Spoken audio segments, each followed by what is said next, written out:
Do you think nasa tama ba yung timing o hindi pa dapat inantay muna nila yung Monday bago nila inisyu to? At bakit kaya sila nagmamadali?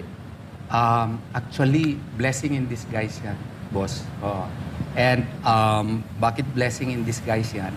It shows now and it proves the government's double-speak policy, which is akin to perfidy in international law. No? What is perfidy?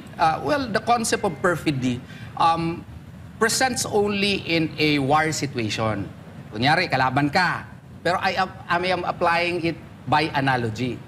Kunyari, sa kalaban, gera kayo, naggaganyan ka ng white flag, gusto mo makipag-usap. Yan ang mga peace talk mo. Ayan din ang ginagawa nila noon. We have no intention to arrest him. We will only arrest him if he will go out of the country. So, they made the people believe that such really is the policy. Right? But what they are doing actually, ang NBI nandun na, morning pa lang nandun na, okay? Iba yung sinasabi, iba yung gustong gawain. What is that? Double-speak policy. Now, naglabas lang ng TRO, wala pang ang order, lumabas na ang totoong kilay nila. Oo. Hindi kulay, kilay. Oo. Kasi yung kilay nila pala talaga, ito na. Dakpin talaga nila si Senator Bato without going through the local courts. Ito, iba kasi ang aming, the people will understand that we are an independent country. We have our own sovereignty. And as such, we have our own 1987 Constitution. Ano na natin yung jurisdiction, kasi principal argument namin, wala nang jurisdiction yung ICC. But granting for the sake of argument na may jurisdiction yan, recognition of a warrant of arrest, foreign warrant of arrest, is different from enforcement of a warrant of arrest.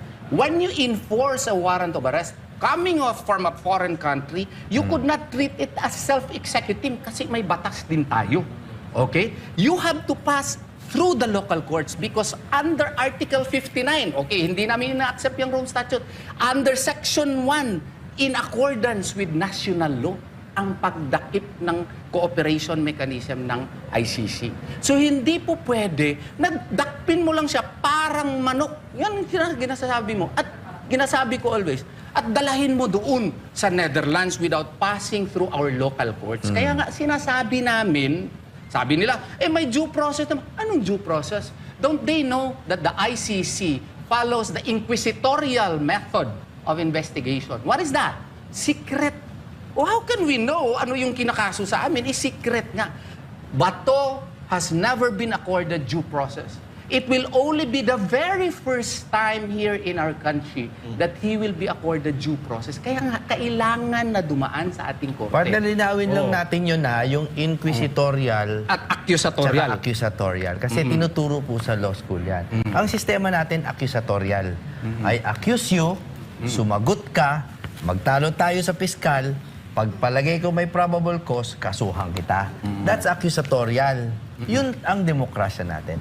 Ang inquisitorial, sikreto, one way, parang ex parte, no? Ex parte. Ex parte, no? Na mag-imbestiga sila, which is what they did. They admitted na secret yung proceedings nila. Sa kanila legal yun. Sa atin hindi. So if they say na we afforded Bato due process kasi nag-imbestiga kami, iba po yung meaning ng imbestiga sa kanila kasi one way. Dito two way.